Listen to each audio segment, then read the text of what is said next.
राधे। हरे कृष्णा। कैसे हो आप सभी लोग? आशा करती हूँ आप सभी परम मंगल में होगे, स्वस्थ होगे, अच्छे होगे। अब बड़े सारे लोग पूछते हैं, दीदी क्या घर में शिवलिंग रख सकते हैं या नहीं रख सकते? अगर घर में शिवलिंग रख सकते हैं तो उनकी पूजा अर्चना वंदना कैसी होनी चाहिए?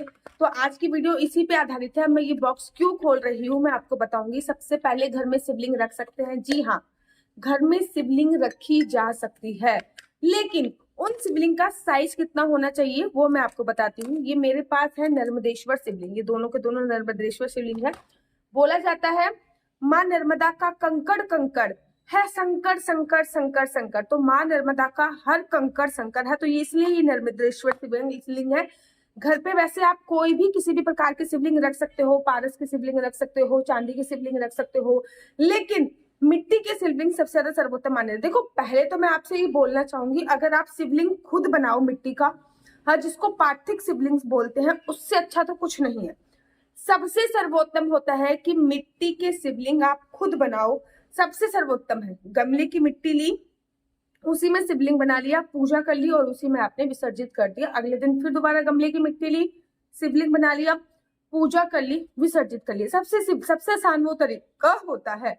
अगर नहीं कर सकते तो शिव महापुराण में आया है, आपके घर में नर्मदेश्वर शिवलिंग जरूर होना चाहिए। जो छोटे छोटे आप शिवलिंग दिख रहे हैं ना, ये नर्मदेश्वर शिवलिंग है। एक बात मैं आप बता दूं, शिवलिंग कभी भी खंडित नहीं होता। फॉर एग्जाम्पल, ये मैं ऊपर से अगर नीचे गिर दूं और इसके दो टुकड़े भी हो जाए, तब भी ये खंडित शिवलिंग की श्रेणी में नहीं रखा जाएगा, क्योंकि शिवलिंग एक ऐसी चीज होती है जिसको कभी भी खंडित शिवलिंग की श्रेणी में नहीं रखा जाता है।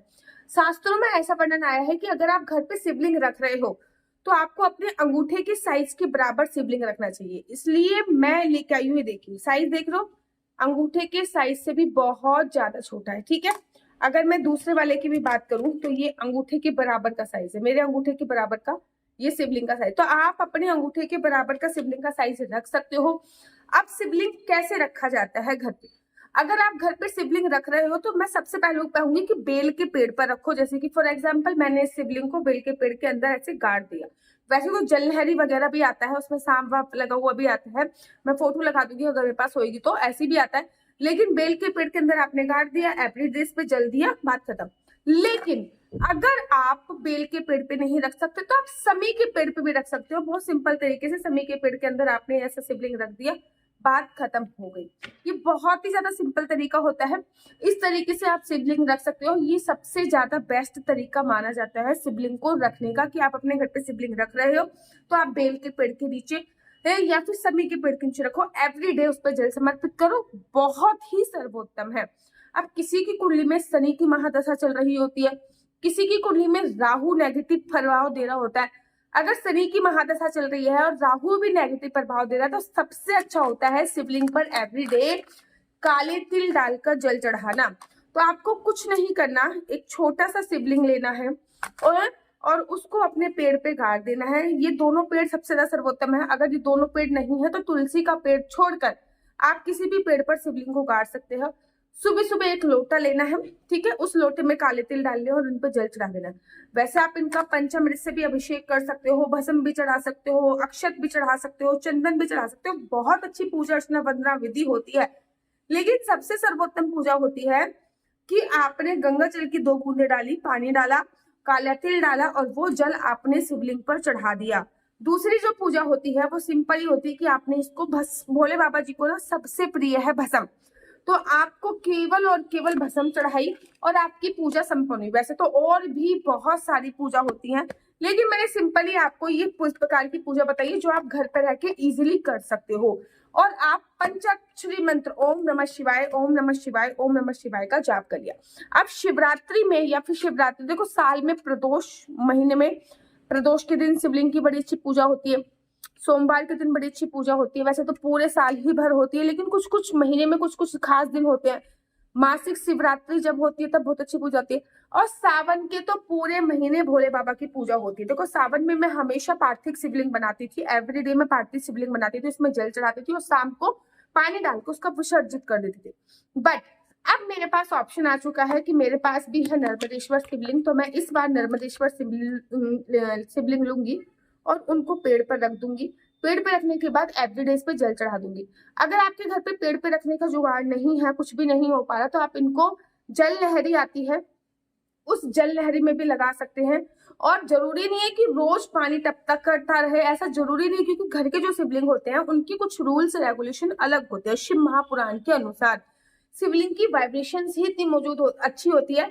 क्या शिवलिंग की प्राण प्रतिष्ठा करनी जरूरी है? नहीं, शिवलिंग की प्राण प्रतिष्ठा करनी जरूरी नहीं। शिवलिंग और रुद्राक्ष दो ऐसी चीजें हैं जिनकी ऑटोमेटिकली प्राण प्रतिष्ठा हुई होती है। मैं इनको अपने हाथ में ले रही हूँ ना, इतनी अच्छी वाइब्रेशन है, इतनी पॉजिटिव वाइब्रेशन है, मैं क्या बताऊं।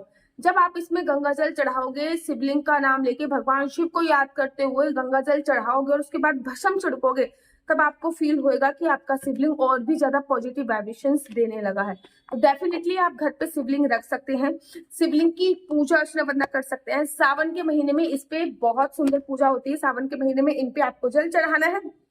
बहुत सिंपल तरीके से जल चढ़ाने के बाद आप कभी कभी पंचामृत से स्नान करा दीजिए, जैसे सोमवार वाले दिन, मंगलवार वाले दिन। बाकी एवरीडे जल तो जरूर चढ़ाना है। ऑफिस गोइंग गर्ल भी ये कर सकती है कि सिंपल सा जल चढ़ा दिया और भस्म का तिलक लगा दिया। अगर भस्म नहीं है तो जो चंदन होता है ना, सफेद चंदन, वो भी शिवलिंग पे चढ़ाया जाता है। चंदन की माला शिवलिंग पे चढ़ाई जाती है, रुद्राक्ष की माला शिवलिंग पे चढ़ाई जाती है। बाकी आप अपने तरीके से बहुत सारी पूजा अर्चना वंदना कर सकते हो। शहद शिवलिंग पे चढ़ाया जाता है, इत्र की सेवा शिवलिंग पे होती है। मैं आपको बताऊं, मैंने एक ज्योतिर्लिंग था जहां पे मैंने अभिषेक करी। बहुत कम ज्योतिर्लिंग पर अभिषेक करने को मौका मिला जाता है, तो एक ज्योतिर्लिंग था जहां पे मैंने अभिषेक इत्यादि करा। तो सबसे पहले उन्होंने पंचामृत से स्नान कराया, उसके बाद फिर उन्होंने पंचामृत से स्नान कराने के बाद सादे जल से पूरे शिवलिंग को बहुत अच्छी तरीके से साफ किया। सादे जल से साफ करने के बाद फिर उन्होंने बहुत बहुत बहुत ज्यादा बेस्ट तरीके से भस्म उस पर लगवाया। और आप लोगों को पता होगा भस्म आरती तो कितनी ज्यादा फेमस है। तो भस्म लगवाने के बाद फिर उन लोगों ने क्या किया, सफेद चंदन का तिलक लगाया, इत्र सेवा करी और पुष्प चढ़ाया। तो ये आप सेवा कर सकते हो। अगर आपके घर पे गमले वगैरह मौजूद नहीं तो आप थाली में स्टैंड रख के थाली के ऊपर भी ये प्रोसीजर कर सकते हो। लेकिन पूरे सावन के महीने एक बार शिवलिंग पे जल चढ़ाने का मतलब है साक्षात रुद्र अभिषेक करना, और रुद्र अभिषेक करने का मतलब है 1000 बार शिवलिंग पर जल चढ़ाना। तो सावन का पावन पवित्र महीना आ गया है। मेरा नंबर नीचे स्क्रीन पर दिया हुआ है, जल्दी से आप मुझसे भस्म, सफेद चंदन और नर्मदेश्वर शिवलिंग ऑर्डर कर सकते हैं। पूजा विधि मैंने आपकी बता दी है, और सावन के महीने से पहले ही ऑर्डर कर लीजिए ताकि आपको फायदा हो। राधे राधे, हरे कृष्णा, हरि बोल। राधे राधे, हरे कृष्णा। तो यहाँ पे हम आप लोगों के लिए लेके आए हैं असली तुलसी माला। विभिन्न प्रकार की हमारे पास असली तुलसी माला है। 30 रुपए से प्रारंभ होकर हमारे पास 1100 रुपए तक की तुलसी माला है। जप माला है, गले में पहनने वाली तुलसी माला है, 1 राउंड की तुलसी माला है, 2 राउंड की तुलसी माला है, 10 साल तक चलने वाली तुलसी माला है, और डबल राउंड की तुलसी माला है, 3 राउंड की तुलसी माला है, गांठ वाली जपने वाली माला है, बिना गांठ की जपने वाली माला है, राधा नाम के लॉकेट वाली माला है, और लैब सर्टिफिकेट द्वारा प्रमाणित तुलसी माला है, जिसमें हम आपको लैब का सर्टिफिकेट देंगे कि ये असली है या नकली है। बहुत सारी तुलसी मालाएं हम आपके लिए लेके आए हैं। न केवल हम आपके लिए तुलसी माला का कलेक्शन लेके आए हैं, अपितु लड्डू गोपाल की असली तुलसी माला जिसपे राधा नाम का लॉकेट है, लड्डू गोपाल के लिए वैजंती माला, लड्डू गोपाल के लिए चंदन माला भी हम लोगों के लिए लेके आए हैं।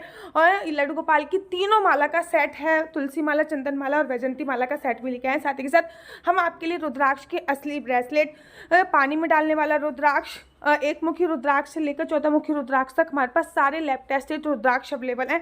आप हमसे ओरिजिनल रुद्राक्ष मंगा सकते हैं। ना केवल हमारे पास रुद्राक्ष अवेलेबल है, अपितु हमारे पास कानों में पहनने वाले राधा नाम के असली तुलसी के इयरिंग्स भी उपलब्ध हैं, जो कि अलग अलग डिजाइन, अलग अलग तरीके से आप लोगों को प्राप्त हो जाएंगे। ये राधा नाम के असली तुलसी के कानों के इयरिंग्स हैं, और इसमें बहुत सारी वैरायटी हमारे पास उपलब्ध है। आप जल्दी से जो नीचे नंबर दिया गया है उस पर संपर्क करके अपनी चॉइस से कोई भी राधा नाम के इयरिंग्स अपने लिए ले सकते हैं। उनके प्राइस बहुत ही सस्ते हैं। 150 रुपये से फ्री हो 150 रुपये से स्टार्ट होकर मात्र 200 रुपये तक है। और ये है राधा रानी और भगवान श्री कृष्ण जी के चरण, जो आपको अपने मंदिर में जरूर और विभिन्न प्रकार की अलग अलग तुलसी मालाएं आप लोगों के लिए उपलब्ध है। 30 रुपये से प्रारंभ होकर 1300 रुपये तक की तुलसी मालाएं आप लोगों के लिए उपलब्ध है। हम आप लोगों के लिए लेके आए हैं श्रीधाम वृंदावन की रज, 8 प्रकार की रज इसमें उपलब्ध है। न केवल एक सेवा कुंज की, निधि कुंज की, ललिता कुंड की, राधा कुंड की, कृष्ण कुंड की, निधि वन की, यमुना जी की, 8 जगह की ब्रज रज इसमें आपको उपलब्ध हो जाएगी। ऑर्डर जल्दी से जल्दी नीचे दिए गए नंबर पर करिए, हमारे पास लिमिटेड स्टॉक है। राधे राधे।